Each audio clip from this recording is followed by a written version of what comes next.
Hey everyone. Okay, I am here today with my friend Stephanie Blake. I'm so excited for you to get to meet her. So before we dive in, let me just introduce you to who she is. She is the founder and CEO of the Simple Business School, which is a membership, and also the Simple Business Suite, which is a customized all-in-one software for online business owners. And I will tell you a little bit about that later because I actually use that. She is a business coach and productivity expert who helps online business owners, catch this, run simple, streamlined, and profitable businesses. And the best part is she's all about less than 20 hours a week.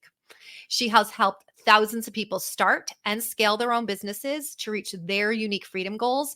But she's also a tech nerd, a system strategist, a wife, a mom of two boys, both under 5, and an Amazon Prime addict. So now we know a little bit more about her. So I'm really excited. We do know each other through business, but you guys know this is not a business podcast. So I'm excited because every time we sit down and end up talking about business, we just end up talking about life, momhood, all the fun things. So I have no idea, Stephanie, what question you're going to get on our wheel.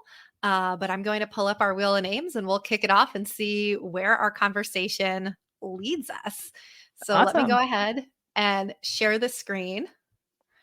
I remember when COVID first hit and we started going on to virtual stuff, and I just started using Zoom and all of this, literally screen sharing was like my biggest anxiety. And I still get a little twinge of like, can I share the screen correctly? Like, am I going to do this right? All right, we're ready. This is so fun. I Let's love see this. what I might comes steal up. this idea from you. This is so great. All right. What do you think would be different in your life if you were born the opposite gender? Now, this question is That's actually from my friend wow. Lisa Michelle Smith. And I thought, well, I remember when I read this, I was like, this could be a controversial question in 2004 in light of everything that's going on in the gender world. And we try Yeah. to avoid any controversial topics. However, it is interesting to think if I was born a different gender and all the societal norms that come with that. It's kind of irrelevant, but interesting. So that's why I put it on the wheel. Yeah. So thank you, Lisa. So yeah, what would you say to that? Have you ever thought Okay, about so that? yes, because I have so many different things to talk about here. So, first of all, when I grew up, I was like the biggest tomboy in the world. So, this is probably not a difficult question for me to answer because I would say from like I don't know, as when I could start dressing myself, I don't know, what are you like 4 or 5 until probably late middle school, so like 8th grade, I only wore boys' clothes. That's it. I would Huh. not wear girls' clothes, and my mom was not happy about it. I also played a lot of sports, so I think that, like, played along with it. I just wanna be comfortable, like, I don't wanna wear dresses, I don't wanna wear, like, anything else, so, like, I have so many ridiculous pictures of me just wearing boys' clothes all of the time and people just being so confused about why I, like, never wore girls' clothes, and I remember one year, for the entire year, every single day in 6th grade, I wore the exact same yellow or not yellow, red, windbreaker to school, even if it was 90 degrees. And it was a boys, it was not a girls. And I would slick my hair back, like, with gel or grease, let's be honest, because I didn't want to wash my hair into a ponytail. So, this is probably not the route that you thought this conversation was Oh my going to go. gosh. So, well, this is just so funny because, and again, I want to be careful not to get too controversial. However, with that being said, I do think it's interesting that I wonder in today's environment, if you had done that, what your teachers would have thought or what they would have said, or where maybe they would have pushed you into non-conforming to, oh, maybe she's gender confused or something like that. Because, Mhm. my aunt was like that. They used to call my aunt the bully on the block, and she only paid with the boys and she wanted all boy Yeah. things. And she didn't think she was a boy. But I often wonder if it was today's world, would that have been like, well, maybe she thinks she's a boy. And I saw an interesting thing actually just yesterday on Twitter. Somebody had posted male privilege is being able to wear the same outfit over and over again to events and not being criticized by that versus like a woman wearing the same dress to an event, to 2 events would be like ostracized. And a guy wrote back, he was like, that's actually not male privilege. He's like, because the men do not care a rat's ass if you wear the same outfit twice. It's the other women who are going to criticize you. And I thought that's so valid, right? Yeah. It's the Oh my guy gosh. wouldn't even notice. He'd be like, Stephanie, you wore that before? You're like, we're married. I've worn it 10 times. He's like, is that a new outfit? Right. Right. Right. Yeah. Where somebody No, I else would be completely agree. like, she's wearing the same thing. And I thought that's really true. There's a saying, right, that women dress for women, not for men. Yep. And I dress for myself because I don't care what anybody thinks. Well, That's that's the funny truth. that I wonder if it good now that you have 2 boys because Well, you were such a tomboy. yeah, but I forgot to mention this. So I have a lot of brothers too. So I have one, so like I have my full blood brother. I don't know how to say it. It's like my mom and dad had 2 kids, and Yeah. I have one brother. And then I also have 4 half brothers who range in age from, so I'm 35 and they range in age from 11 to 23. Wow. So, yeah, there's like a very wide gap. So yes, when I say I have an 11-year-old brother, people are also like, "What? How does that make sense?" But so like I grew up and in our neighborhood, it was like all boys too. So I was only playing with boys. Like I said, I was playing sports. So when I was really young, there weren't a lot of girls in our town playing the sports either. So like the soccer team that I was on, the T-ball and coach pitch team and the basketball team, it was all boys. And like I was the only girl. Yeah, it was very interesting. Well, it's interesting to me that and I guess in a good way that your parents didn't have a problem with that. I heard you say like my mom didn't really love that, but that they let you play on the all boys Right. team and that they didn't say, "No, that's a boys thing." I read an article. This is a couple of years ago, but it has always struck with me. It was an article about defining, when you go into a store like Target and they have their toy section, and there's a girls section and there's a boys section. And why are we genderizing? I don't know if that's a word, right? But why are we determining gender based on toys? So if you go in the boys section, there's certain colors, right? There's going to be greens and blues and browns, and it's a lot of,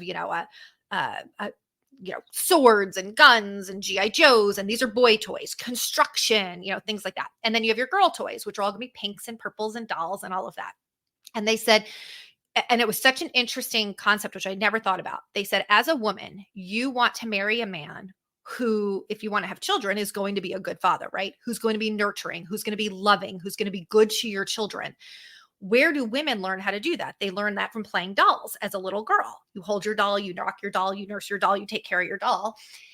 And yet we don't want boys to do that. Oh, that's girly, don't do that. But then we want them to grow up to be nurturing men, right? Yep. And so the whole concept of this article was we should just get rid of this idea of separating toy sections by gender. We should make all toys equally accessible because you also want a girl who can do construction. I mean, I said this when I owned my house. It was so ridiculous. Anytime anything broke, I didn't know how to fix anything. I had to call somebody and hope that they weren't screwing me over saying, here's the stupid woman who doesn't know that this just really needed one little thing, right? Right. Um, you want your girls to play with the tools and the things like that.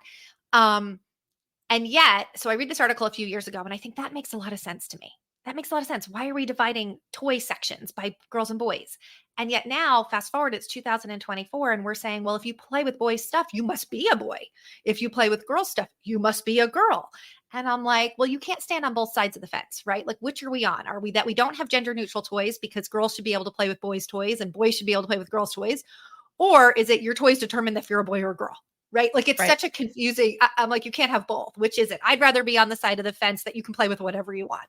Right? That's Yeah. the side of the Yeah. fence that I'm going to hang out on. Yeah, and I mean, this is actually very timely for me because I have a 5-year-old and I have an 18-month-old. And my 5-year-old loves toys, right? Like every child loves toys. And we let him choose the toys that he wants to play with. So for his birthday this year, I took him to Target and I said, "You can go and you can pick out a couple of toys that you want." Like I gave him an amount that he could spend. The toys that he picked out were, have you seen Trolls, or do you know of the Trolls I know the franchise, the movie, and I movies? think I know that Justin Timberlake sings a song in it, but that's about He all I does. know Yeah. about the So he's one of the movie. main characters. So there's like him, and then there's this girl named Poppy, who is the other main character, and she's like pink and fun and whatnot. So he loves Poppy. He is obsessed with Poppy. So Oh the my gosh, he toys has a that toll crush. he does, he really does. Um, and the toys that he picked, it was like 2 dolls from Trolls. They were both pink and yellow. And then this other like little microphone that you can sing along with. It's like, I don't know, you remember those like old school ones where you could like sing in it? And it was like, Yes. yeah, it I was like love that. those. Yes. And that was also pink. And I'm going to be honest with you. When I saw him pick those up, I almost told him no.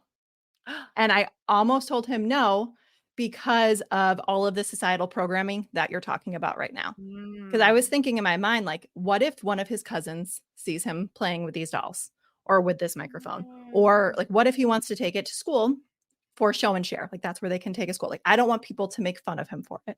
Right. And then Mm. I had that thought for about 15 seconds and I was like, no, no, absolutely not. He can have anything that he wants. Like he can have any toy. It doesn't matter what color it is. Like he can have anything. Right. And then the funny thing is, after we got that, he wanted to get a new toothbrush. I was like, okay, we'll get a new toothbrush. Guess what toothbrush he picked? A pink poppy toothbrush. So now he has like all of these pink poppy things. And I think it's so great.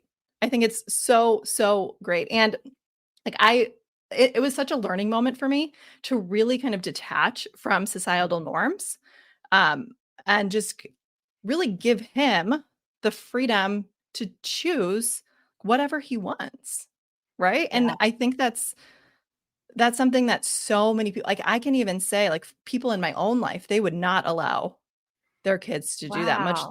They're much more old school, so that they would just tell them no, and they would push them to more of the gender neutral or like gender aisles, which is just Well, so interesting. it is because to me, it's not really about the gender. It's about not allowing your child to make their own choices and to say your choice is wrong. So to me, it Right, it's a extends control far thing. beyond, yeah, that it Yeah, was about whether it was a girl toy or a boy toy. It's simply that no, you can't have that. What you want is not as important as what I want. Or even worse, what you want is not as important as what other people would want that's or it. think or That's it. say. That Right. to me is such we put that in. I deal with adults, right? I coach women all day long and adults who are still so caught up in what will other people think. And I can't pursue Yep. my goals and my dreams and things that I want in life because of what my mom's going to think, what my, coworkers are going to think, what my spouse is going to think. And yet you see, where does that come from? It could start with something as small as I picked out this pink microphone and it was wrong and I wasn't allowed to have it. Right? Yep. Like keeping Exactly. future therapists employed down the road. Right. Right? I know. My mom Whenever I make decisions with my kids, I'm like, okay, how can we avoid him bringing this up in therapy down the line? Well, I will tell you what has come back to bite me in the butt. So when my daughter was little, she had a very eclectic style, let's say. And she used to dress herself. So, for example, I remember I told her to pick out her outfit for kindergarten that she wanted to wear the first day of kindergarten. And she came back into my room with a full on red velour Beauty and the Beast hooped dress, like a costume. And she was like, I want to wear this the first day of school. And I was like, well, and at the time she was still in a booster seat. I'm like, I don't even think we can get the hoop into a booster seat. So you might need to choose something a little different. But she used to take all of my like big costume jewelry rings and wear them on her little fingers. And she would have purses and things all over her hair. And she had this very unique style. And I always thought it was really important to just let her be her. Like, I didn't Yeah. care. I remember calling the kindergarten teacher and I was like, if she shows up with like 17 rings on her hands, I'm just letting her be her. Like, I'm letting her explore who she wants to be and let her dress the way she wants and empower her that she can choose her own outfits instead of dressing her. And so my daughter dressed kind of funky for most of middle school. I would say up until the end of middle school. But now she blames me. She's like, Mom, the reason I was a nerdy, weird kid is because you let me dress like that. And I'm like, I let you dress the way you wanted to dress. And she literally is like, I never would have let my child do that. I would have told them absolutely not. And I would have picked out all the clothes for them. And you should have forced me to dress in style. So it'll be interesting to see what she does to her Yeah. children, right? Like to see if she has Absolutely. kids, what she does. But I'm thinking, I was trying to let you be you. And now you're telling me I shouldn't have, which I don't know. In retrospect, I guess my point is like, well, I guess I did a good enough job that you can stand here now and say, and this is what I want and stand on my own 2 feet. And she's a very, like, very assertive, she will tell you like it's straight. And I think, well, maybe if maybe the reason you're so direct is because you got to dress yourself like a weirdo. you know? Yeah, no, I'm so glad you said that because I had a similar conversation with my mom when I was probably like early 20s, when I was looking back at old pictures where I was like greasy and wearing the same red jacket every Greasy. day. I was like, Mom, like, why didn't you like make me change or take a shower or something? She's like, I tried. I tried, but like you would not have it. And it was not one of the battles that I was going to pick with you. And that was like one of the Interesting. best lessons that I've learned is like pick your own battles with your Yeah. kids, right? And yeah, I mean, I would probably, again, just like your daughter, I probably wouldn't be like as assertive or even an entrepreneur, right? If it wasn't for those like little things that in the moment kind of seem like menial, but they do have a much larger impact as your life goes on. So do you think outside of the growing up and the, nonconformity and being a little bit of a tomboy, do you think that now in your life or in your business that it would be different if you were born as a man? Do you think your life choices would have been different? Do you think you would be treated different? So this is such I'm like reflecting back on like the experiences that I've had in 35 years over like 2 seconds. And I would say that really the biggest thing that has stood out from me, like I've always been very assertive and whatnot, but for a period between the ages of 17 to 21, I was in an abusive relationship. So I think had I been the opposite gender, I would not have put myself in that relationship. I mean, that's hard to say because I know that, Mm, I mean, there are like opposite genders. I mean, abuse doesn't discriminate, right? But I feel like if I had not been conditioned to the point where I was conditioned as a female up until that point in my life, I may not have ended up in that relationship. very Um, insightful. yeah, and that had, I mean, a massive impact on my life in those years. And I mean, until today, it's still like trauma that I have to work through and heal from. But that's also made me like such an incredible person today. I mean, truthfully, I think the biggest thing that differentiates men from women, other than like chemistry, right? Like, um, whatnot, is confidence. Real, Mm, I think that's what people when people think of a man, they think of confidence. wow. Like, at least I Okay. do. So I don't I'm know. I'm curious for anybody who's listening to kind of put in the comments. Number one, do you think your life would be different, or do you think things would be different if you were in the opposite gender? And it'll be interesting to hear how men would respond to that, right? But Yeah. when you think of masculinity, do you think of confidence, or what do you think of instead? Um, I will say that I've never thought that thought before. And that's so fascinating to me because one of the things that I work with the most with working with women is building their confidence. One of the Yeah. things that we talk a lot about is that confidence will supersede skill. So if you have two people Mhm. and they have the same skill set, the person who has more confidence will always go on to do bigger and better things simply because they believe that they can. And Yep. most women lack so much confidence. And I've never thought of it as a gender thing, that maybe if I was working with men, they wouldn't have that confidence. It's interesting in business. They've done studies where if you have a man and a woman and they each start their own business and both of those businesses fail, the woman will go, "Oh my gosh, I'm terrible at business. What made me think I could start a business? That was so dumb. I should never start a business." And she will statistically not start another business. The man will turn around and go, "Well, that was a stupid business to start. I'm not the problem. The business is the problem." They completely separate themselves and they go on and start another business. They just go, "Well, that was a poor business to choose." They have no reflection of that. It was they, it reflected them, where women will never look at it that way. They won't be like, "That was a poor business." They'll think, "I'm not good at business." So even just that as a gender, I always said, and particularly when the Me Too movement was coming out a few years ago. So I'm 5'10", which I know you can't tell from a camera, but I'm a very large woman. I'm 5'10". And I said, we don't talk about this, but I believe there's height privilege. When I Yeah. worked I was a temp for a short time in college where I would work in a temporary office and I worked with mostly men. And I had, that secretary, and guys, this is back in the 90s, right? Like these secretary jobs, um, where, it was like, "Honey, go get me the coffee." Like that was a normal thing to be told, right? Or "Honey, go get me this," or "Honey, go get me that." Oh, Uh, But Just makes me cringe hearing that. yeah, and I never thought anything of it, right? Like I grew up in a time where I try to explain this to my daughter. I grew up in a time when a man would hug you and you had to learn how to move in a certain way so they didn't kiss you on the lips. Like Oh that was god. just a normal, you just learned that that was part of the real world that you lived in. It never occurred to you to think like there's something wrong with this. Men don't have to do this. Um, but I never really experienced real sexual harassment. And I believe that one of the reasons I was protected from that, even though I was this, young, thin girl, is that I'm so tall. I would wear 3-inch heels. Well, that makes me 6'1". It is very difficult to be condescending to somebody that you're looking up to. The Mhm. average man is 5'9" in the United States. So I'm already taller than the average man. It's very difficult to intimidate somebody that you have to look eye level to. Right. Yeah. So I don't think we talk about height privilege enough, that you're given more respect simply because you're taller. Now we know that men who are over 6 feet are more likely to be CEOs. So we do know there's height privilege for men, but we don't talk about it for women as it kind of protects you even, I've simply. never Isn't that wild? thought of that. That is so I'm 5'8". So I'm also like on the taller Mhm. end.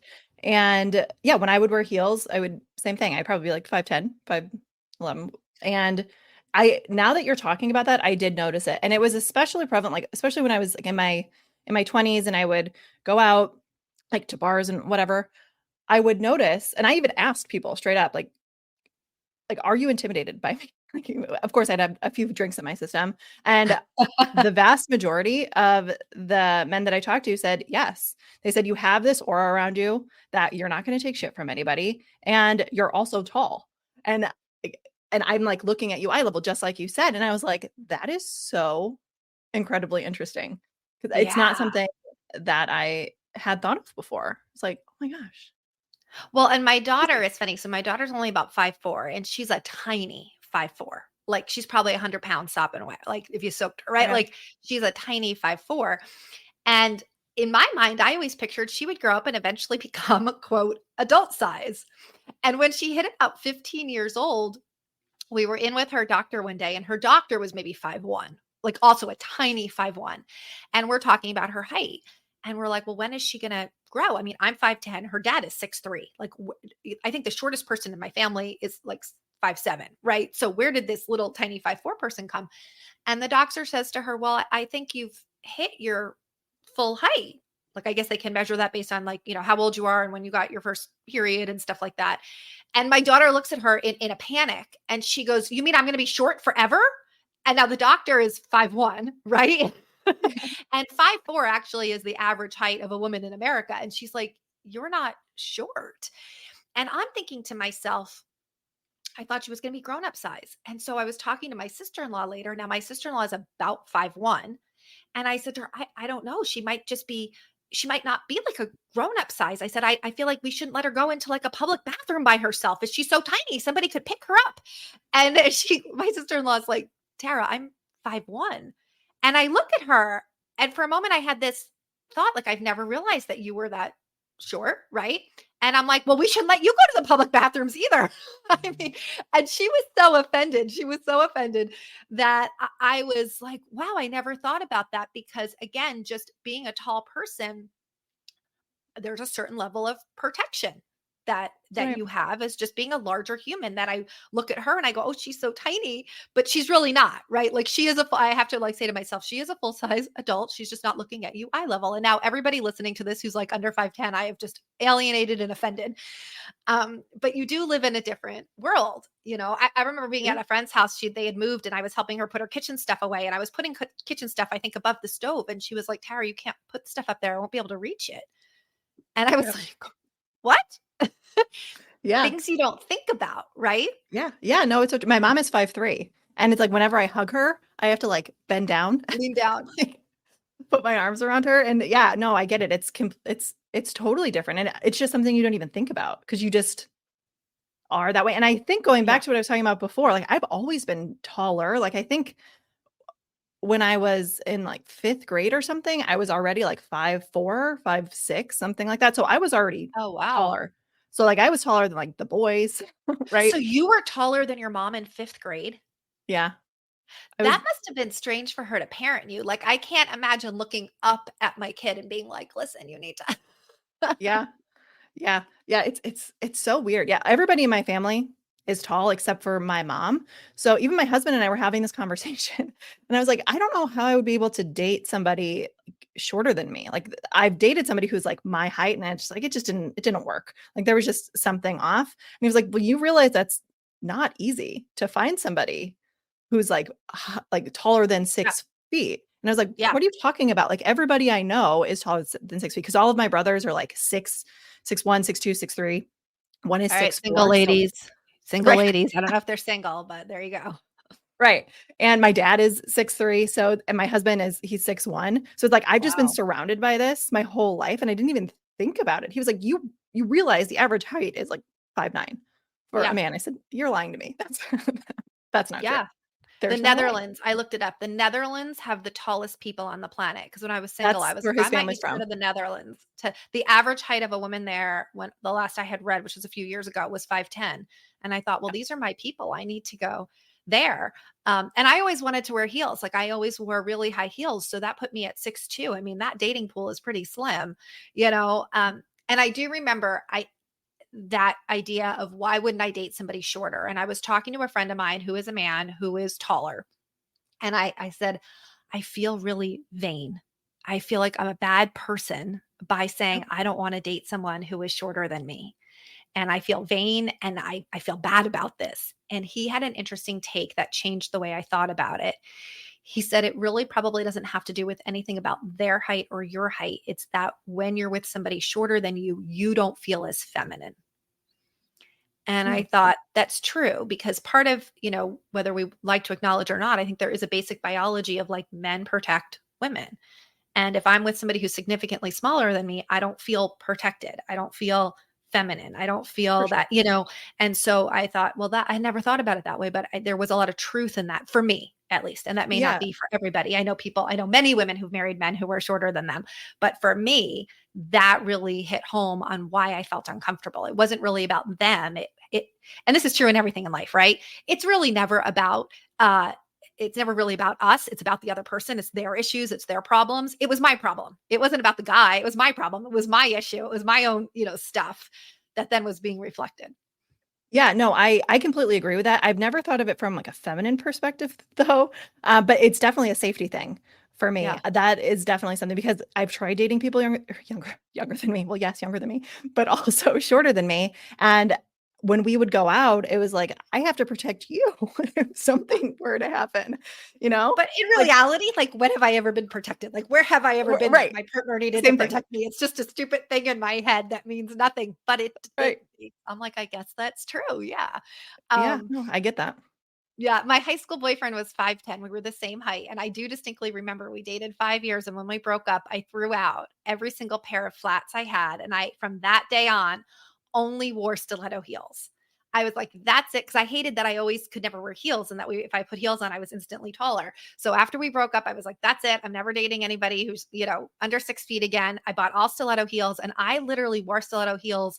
I mean, I was pregnant wearing stilettos, and my doctor was like, you need to get some different shoes on. And I remember walking up and down the aisles at DSW looking at these, either they were flat or they had like a chunky heel and being like, I don't want to buy ugly shoes. And I shouldn't have to buy ugly shoes because I'm pregnant. And then when Emily went into the hospital, so for those of you who have not hung around here for a little bit, my daughter's a stage 4 cancer survivor. And so she was in the hospital at 3. I literally was in the hospital in stilettos and it looked ridiculous. I mean, it looked ridiculous. And that was when I finally broke down and was like, all right, I need to get a pair of sneakers. This is looking ridiculous walking around in my, yoga pants in the hospital. Right. And then I crushed my ankle and now I only wear flats because my ankle never really fully healed. But I go into the stores, I look at those beautiful heels and I think, oh, I want to be able to wear these beautiful shoes that I'm reduced to flats. Yeah. I mean, they are pretty, but I don't wear those anymore. I used to wear them all the Really? time. But now I'm like, ugh, I prefer comfort.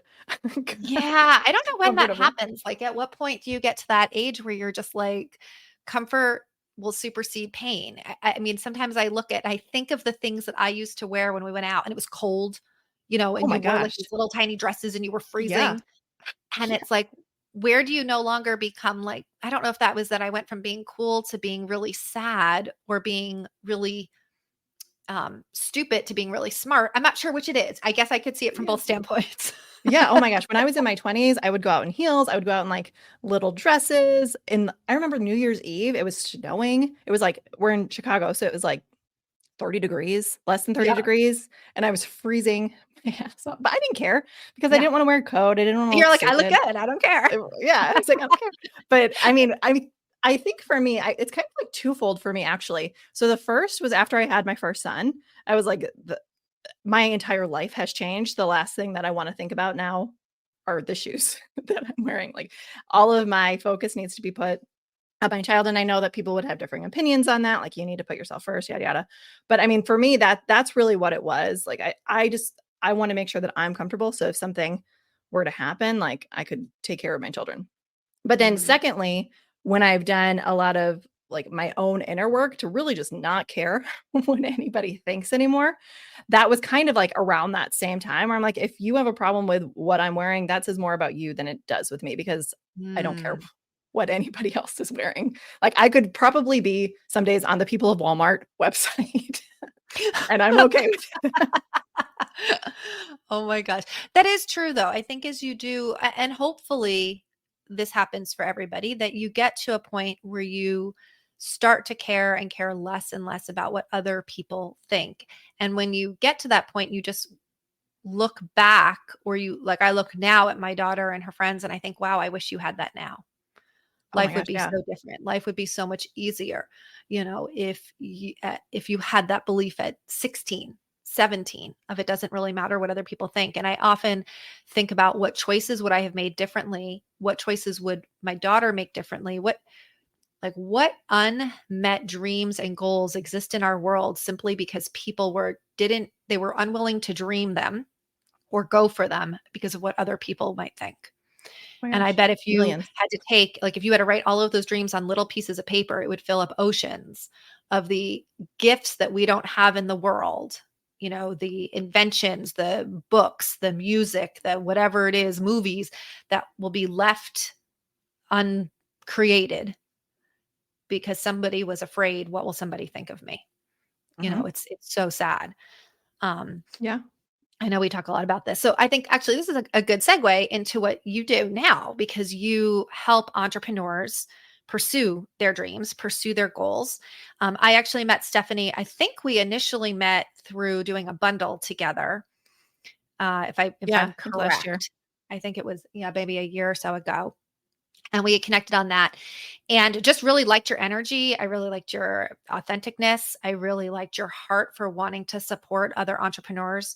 And I know you have, so for you guys who don't know, Stephanie has a membership that you can join in every month. And I know you give a lot in there and you're giving for anybody who's listening. This is really cool. She's giving a free gift. So you can find out a little bit. I'll have her share a little bit more about that. So you can kind of hear from her and learn from her. But you have a membership to support people who really want to streamline their business to work for under 20 hours a week. But you have something new that you just started that I have been hounding her on. I'm actually using it, so I will plug her while we are here.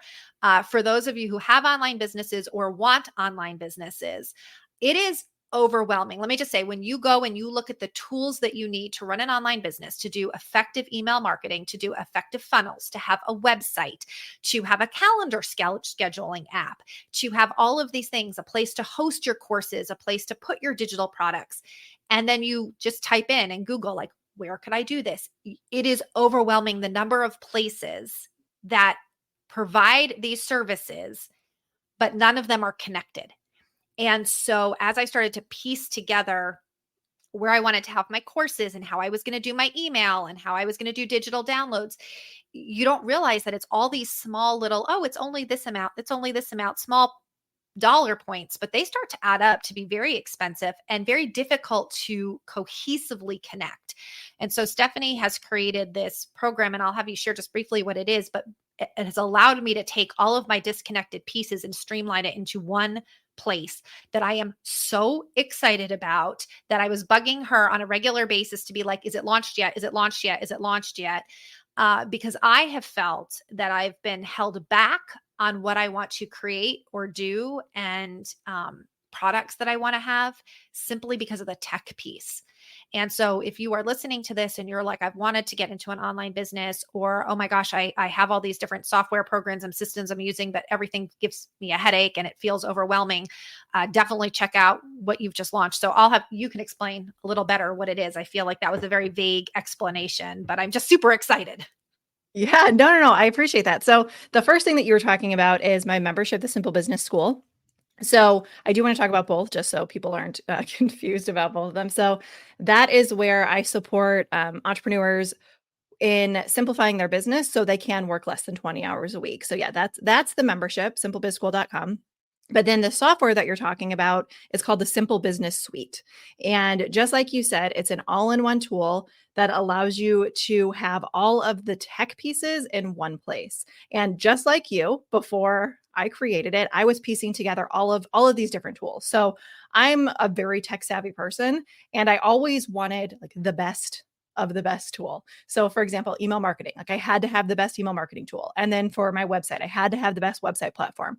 But after 8 years in business, it was getting very overwhelming and frankly, really overcomplicated on the back end of my business, trying to piece together all of these different tools, and something would break and then we would have to go back and fix it. And I was like, this is not working. Plus I was paying like $1,000 a month for all of these different tools to run together. I was like, this is just not okay. Like I teach people how to simplify their businesses and the back end of mine is like not simple.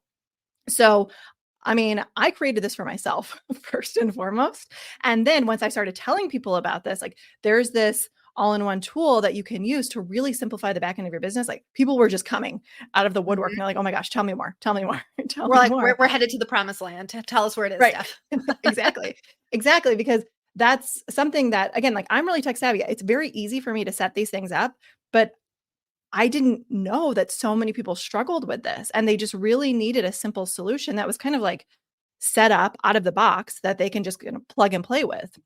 Right. So that's what the Simple Business Suite is. You can do everything in one place, like your website, your payment collection, your courses, membership, calendar, all of it, SMS messaging, right? Email marketing, all of it in one place for an incredibly low price, too. That was another thing that was also important to me because especially people who are in the beginning stages or like the growth stages of business.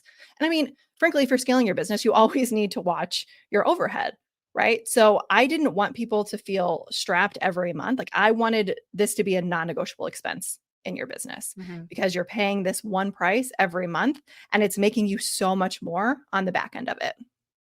Well, I will say just from for me personally, so far, and not having utilized all of the features, there's 5 separate programs that I'm able to replace with just this one.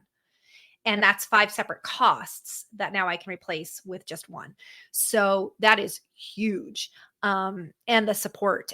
And quite openly, guys, also the reason I felt comfortable making that switch was that I've worked enough with you, Stephanie, to know that if there's a problem, if there's an issue, you've got great support. You're going to get back in touch. You're going to be like, how can I make this, work for you? Or let's see what we need to get you. And so having that piece, because sometimes customer service on a lot of these platforms is terrible. Mhm. And so that was a huge driving too. So we'll put all of that in the show notes and you guys will be able to find that, learn more about it, check out her membership, do all those things. I know that you have a free gift for our listeners too, which I'm excited about. Yeah, yeah. Can I share 2 gifts? Are you okay with that? Absolutely. Yeah. Okay. So I have 2 gifts for you guys. One is a podcast. So unlike this, it's a private podcast. It's called The Simple Business Show. And we talk all about simplifying your business. So it's more focused on like, business strategy and whatnot, but we also dive into the real life stuff too. That's happening behind the scenes. So it's a mix of both. So I'll give you the link for that. And Well, and I there's just also want going to to be a clarify, guest. guys, if you don't know what a private podcast is. So this is normally you have to be a paid subscriber to get access to this podcast. And you guys are going to get access to it for For free free. as one of our listeners. Yes. Yep. Absolutely. And then I also have a free workshop that dives into the 5-part process that I teach for people who want to simplify their businesses. So if you're listening to this now and you're like, okay, I have this business, but it's kind of like all over the place. Where do I even start?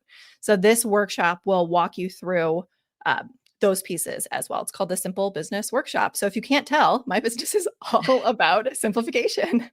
Yeah, I feel like you should teach a branding class because I her really brand should. really is all about simple. So just for somebody who's listening, because I know this is not guys, this is not a business podcast. We don't necessarily talk about business. So if you're listening, like who would be the ideal person who maybe would benefit from these gifts? Yeah, absolutely. So if you are an entrepreneur currently, or if you are even thinking about starting a business, you would definitely benefit from it because the thing that, I mean, I've been in business at this point for 8.5 years. I know you've been in for much longer, but there were so many things in the beginning that I didn't think about and I didn't realize, especially like a lot of the mindset stuff. Like I was just throwing anything at the wall, trying to figure out like what would stick. And I really wish I would have had somebody like just sharing the reality of what's going on, what's happening, because there's so much out there, like in the world. Like people are making all of these claims and saying you can get to like 6 figures in 6 weeks and like all of these really crazy things, right? And it can make you feel really bad about yourself if you don't reach these unattainable goals, right? And that's how I felt for a long time. So because I wasn't reaching 6 figures in 6 weeks, like 99.9% of people, right? So Yeah. that's that's why I created the podcast specifically to just kind of give a real look at what it's like to run a business. Like it's a true behind the scenes look. So like I said, you're getting the real stuff, the real nitty gritty stuff that people aren't talking about, plus the actual strategies that you can implement to start to see results. Yeah, we could do a whole other episode about the fake social media lies that we see as business people.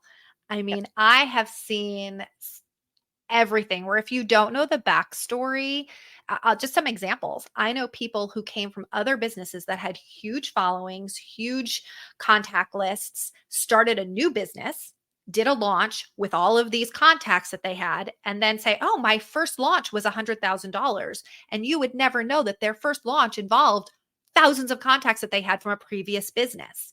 I've also seen people talk about how, oh, my first launch was $100,000, and they leave out the interesting part that they spent $95,000 on Facebook ads, right? I see that a lot. So And another big that is, one, can I just like yeah, throw it in the ring? So this is the one that like really grinds my gears is when people will talk about simplifying their businesses. They're like, oh, I have all of these systems in place. I have all of these processes in place. Like that's how I'm able to work so much less. But then you actually have a conversation with that person or you like literally see what's happening behind the scenes of their business and you're like what are you talking about? Like there is no nothing streamlined here. Like I know for a mm, fact that you are just straight up lying right now because there are no processes in place. Like your team has to be working 24/7. So even if it's not you doing the work, it's highly likely that your team members are running into the ground because like there is nothing streamlined in the back end of yeah. your business. Yeah. So yeah, And another. I mean, I own a business and I've had a business for 26 years. And anybody who thinks that there's overnight success is looking to, it's not winning the lottery, right? There is no overnight success. Anybody who has a legit business that not only makes money, but that has continued to make money. Because I've also seen this too.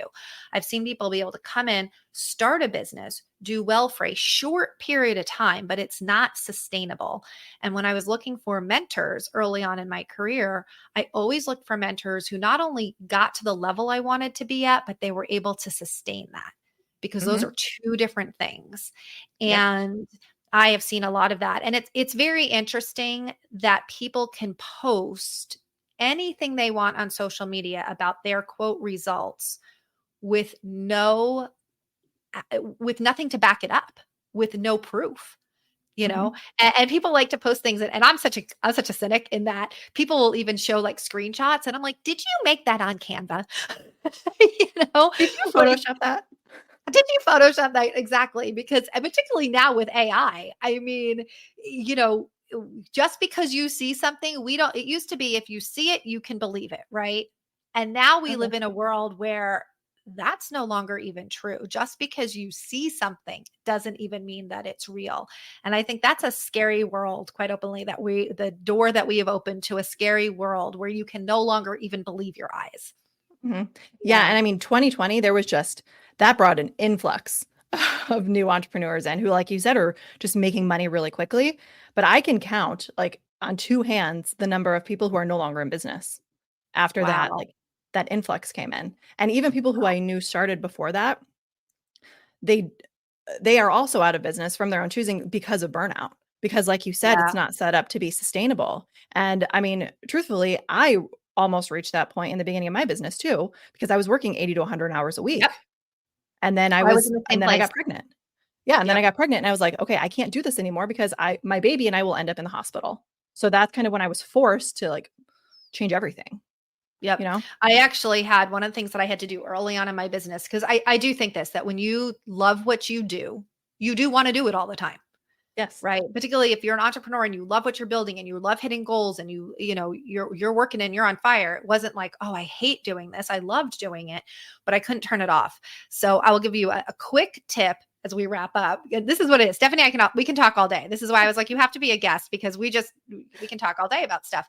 Um, I actually printed out. Now, this is really embarrassing. This is how old I am. It was on Publisher. So it was clip art from Publisher. Okay. There was no Canva. There was anything like that. It was clip art where you had to clip a piece of like really Yep. creepy looking clip art. And I printed out a picture of a light switch and I printed it on just a plain piece of white paper. And it was a picture of just a light switch. And I stuck it on my door that was the door to my office. And it was a signal to me in my brain that when I opened the door, I was turning it on and I was going to be on and I was going to be focused and I was going to be working. But as soon as I closed that door, I had to turn the light switch off. I had to switch off my brain. I had to switch off that I was not going to think about business anymore. And I had to be present with my daughter, with my family, with whatever was going on, because otherwise I struggled with this on and off. And it Mhm. was I heard a guy use during COVID, which I thought was a great idea. He and his wife, they worked from home. They got crowns, like king and queen crowns, Yeah. and they wore them when they were working remote. And it was a signal to the children that those were their concentration crowns. Oh my And gosh, I so love if that. mom and dad were wearing your concentration crowns, and I can't remember the guy who shared this, that they couldn't be interrupted. But I also thought that's a great signal that when you take that off, it's kind of a physical reminder to your brain, I'm no longer working. Yeah. Right? I'm no longer Yeah. working. I have to be able to turn it on and off. And I teach all new entrepreneurs this that if you do not learn how to turn it off, you will burn out. End of Mhm. story, no exception. You have to learn how to turn it off. Now, how long you turn it off is different for different people and their goals. But if you don't, or your family will hate you. You know? Right. Oh my gosh. This is something I could talk about. Again, we could do like another episode just on this because that's it. Like that's truly it. Like you are going to, if you continue going at that pace, you're going to ostracize yourself. Like I was reading this book. It's called, oh, I have to find it. Something about like being a workaholic, like Chained to the Desk, I think is the name of it. And in it he talks about the increasing number of divorces on the rise from people who like consider themselves workaholics because they put that Wow. above anything else. Like their kid's baseball game, oh, I can't be there because I'm working. Right. But it's also such a hard thing for people to disconnect from because when you're thinking about addiction in general, like for example, like an alcoholic, right? Like you can say like, you don't need to drink that alcohol. Like your body does not need that, but you need to work to make money. Yeah. So like it's so much harder for people who like identify as workaholics. And even if you don't identify, if you just notice yourself working constantly, to really disconnect from that because you can just convince yourself that you need to be doing this to support yourself, your family, and whatnot. But the reality is, you are so much more productive and so much more profitable when you are working less because that's in those moments of not working, that's where those really big, like exciting and brilliant ideas come in that will like 5 or 10x your productivity and your revenue. Yeah. And I will say as a parent who's a single parent and has supported my daughter pretty much on my own her whole life, I can really resonate with that. It's a fear Yeah. of not working, Yeah. right? There It is is. no yeah. Yeah, So, and I'm the sole breadwinner, and my husband doesn't work anymore. I retired him, and I thought that I had gone, like, through all of that, but then when he left his job, like, all of those fear-based things were coming up. It's like, "We don't have the safety net anymore, like, I'm responsible for everything." So, I would slip back into those workaholic tendencies because, like, yeah. that's what I did. So, it's very hard. Yeah. It's It very almost hard to when you say overcome it. that, I almost picture it feels like a fake safety net. Does. You Yeah. feel like it's a safety net, but it's really not. So maybe we'll have to have you come back on and we'll discuss all of those things. They're not Yeah. irrelevant, actually, not irrelevant at all. They're very relevant questions, but I enjoy the irrelevant questions. Um, and I guess as we end, think how different would this episode be if we were both men? What would Right. we have Yeah. talked about? Where would that have gone? And what would we have not talked about had we been men? Uh, so, interesting thing to leave you with. If you were in the opposite gender, how would you show up in the world? And maybe there might be some good things that you could take from that, from either a man or a woman, right? Because we both have strengths in our own gender. So, where could you take some of the strengths that men have, like Stephanie brought up, confidence, and start to take that and put that into your own? For men, we know that women are really, really good at connection and community. And those are our assets and strengths. And so, where can you take that? And be the best version of who you are by taking a little bit of both your masculine and your feminine energy. Yeah. So thank you guys for being today. I will put in the show notes all of the links so you can find Stephanie. You can check out her podcast that she's giving you to try for free. You can check out her class on your 5 steps. If you liked the episode today, then please subscribe. And of course, we would love a review. If you didn't like it, you don't need to leave a review. And then if you did love us, join us next time for another interesting person with another irrelevant conversation. And we all do this why? Because life is worth laughing at. Have a great day, everybody.